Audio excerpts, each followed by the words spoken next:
اب اس سے یہ بات صاف ہو جاتی ہے کہ سچا ناصر وہ ہے جو بنا بلائے بھی مدد کرتا ہے، اس کے سامنے کوئی مصلحت نہیں ہوتی۔ اصل میں ناصر اسی انسان کو کہیں گے۔ دوسری طرح والا آدمی کو اچھا کام بھی کرتا ہے تو اپنی بھلائی یا فائدے دیکھ کر، اس لیے ایسا آدمی ساتھی تو ہو سکتا ہے مگر ناصر نہیں۔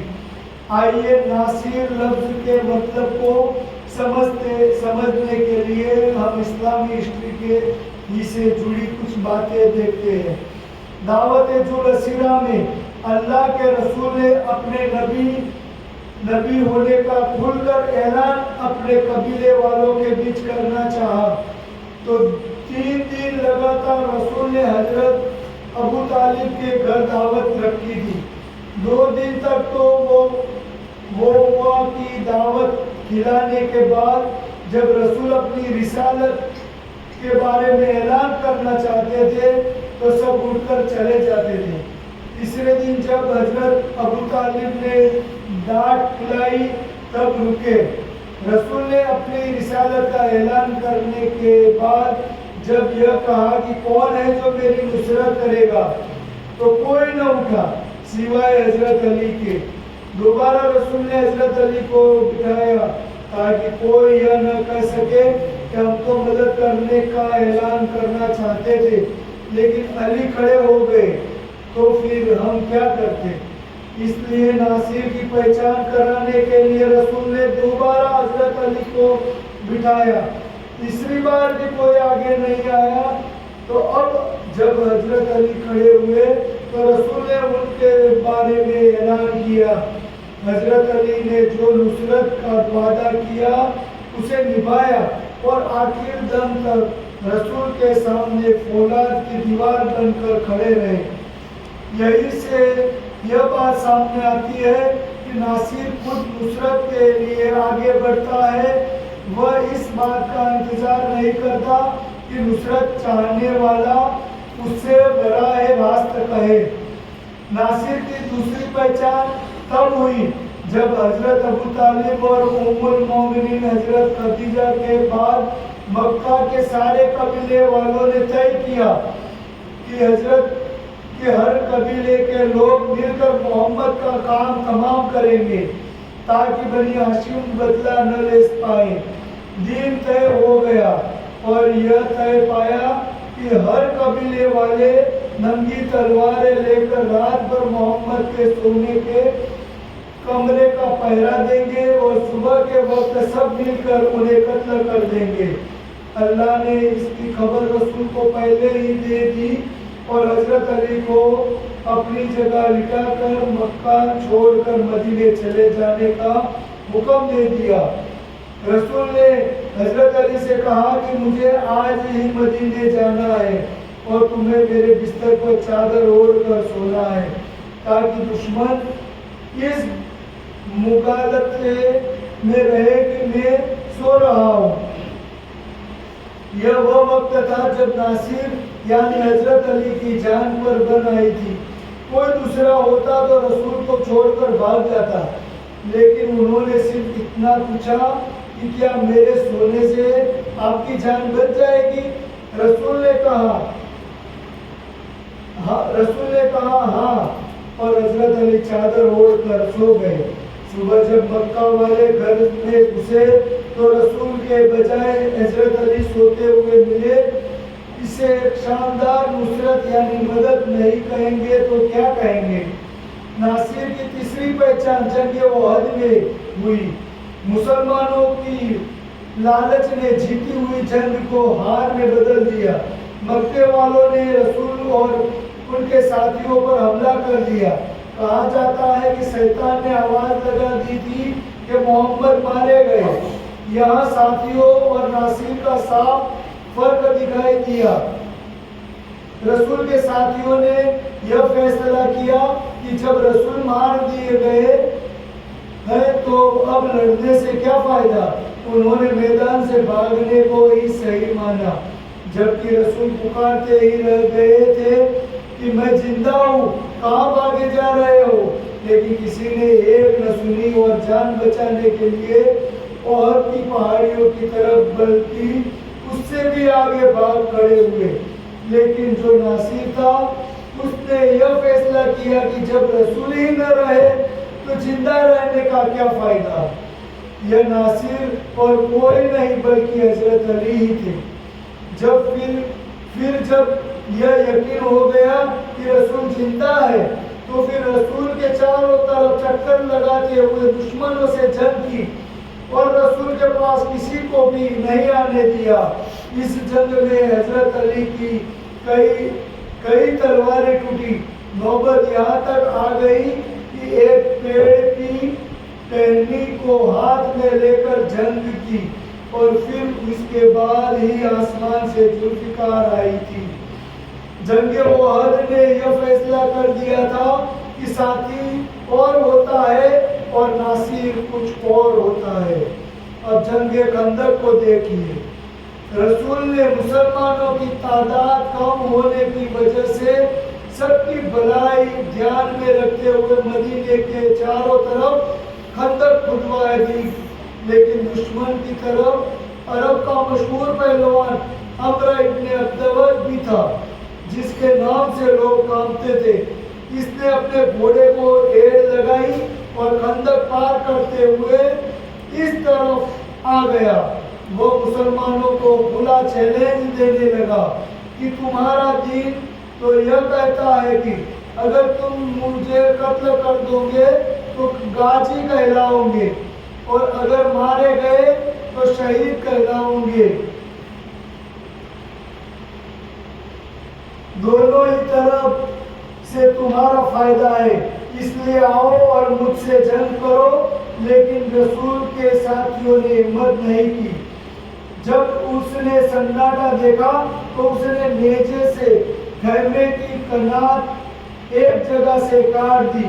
اب جب رسول نے اپنے ساتھیوں سے کہا کہ کون ہے جو اس کی زبان بند کرے تو ساتھیوں نے اس کی بہادری اور طاقت کا قصہ سنانا شروع کر دیا۔ جب رسول نے جانے کو کہا تو ساتھیوں میں سے کسی کی بھی ہمت نہیں ہوئی، لیکن یہاں بھی سچے ناصر نے ہی اٹھ کر رسول کی لاج رکھی۔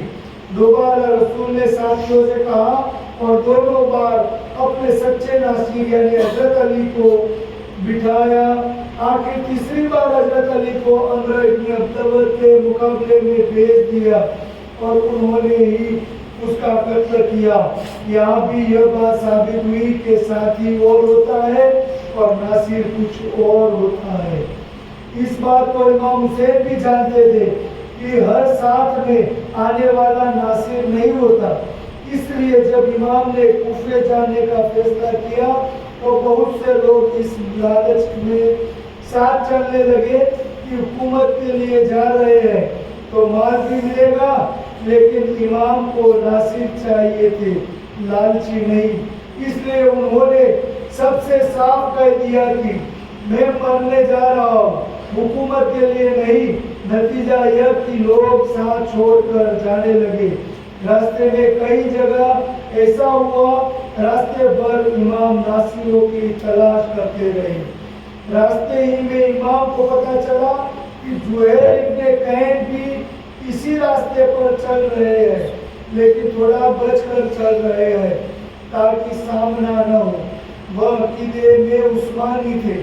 ایک جگہ ایسا ہوا کہ دونوں قافلوں کا سامنا ہو گیا۔ امام نے انہیں اپنے پاس بلا لیا۔ وہ ملنے میں ہچکچا رہے تھے۔ تبھی ان کی بیوی نے کہا کہ رسول کا بیٹا تمہیں بلا رہا ہے اور تمہیں ہچکچا رہے ہو۔ بہرحال وہ جھجکتے ہوئے آ گئے، لیکن جب واپس پلٹے تو بہت خوش تھے۔ اپنی بیوی سے کہا کہ مجھے امام پر جان دینی ہے، اس لیے میں تم کو طلاق دیتا ہوں اور تم واپس چلی جاؤ۔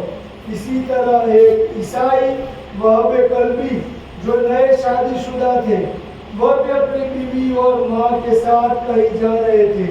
امام ان کے پاس گئے اور ان تینوں پر اتنا اثر ہوا کہ وہ بھی امام کے ناصر بن گئے۔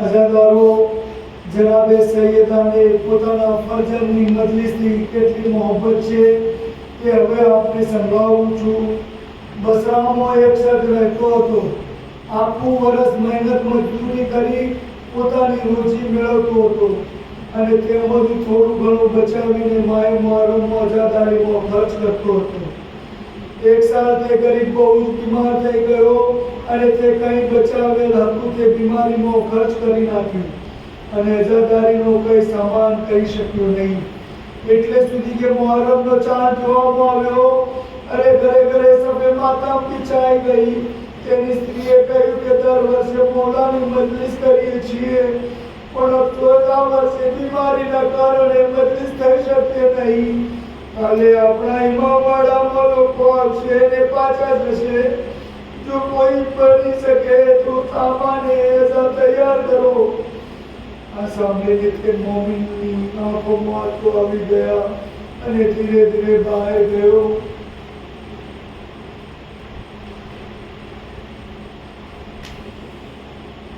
મોમિના દરવાજા ઉપર ઉમેદની સાથે ઊભી હતી। એકાએક પાડોશમાં મરસિયાની આવાજ સાંભળી દરવાજો બંધ કરી મજલિસમાં ચાલી ગઈ। મજલિસ ખતમ થવા પછી ધીમો કહેવા લાગી, મૌલા તમે ખૂબ જાણો છો કે મારા પતિની બીમારી અને નાદારીથી આપની ખિદમતથી મહેરૂમ રહું છું। આ તમારા સિવાય કોને કહું? કોઈ રસ્તો સુજાડો એમ કહેતી કહેતી ઘરે આવી। જોયું તો દરવાજો ખુલ્લો છે। વિચાર કર્યો કે મારો પતિ આવ્યો હશે।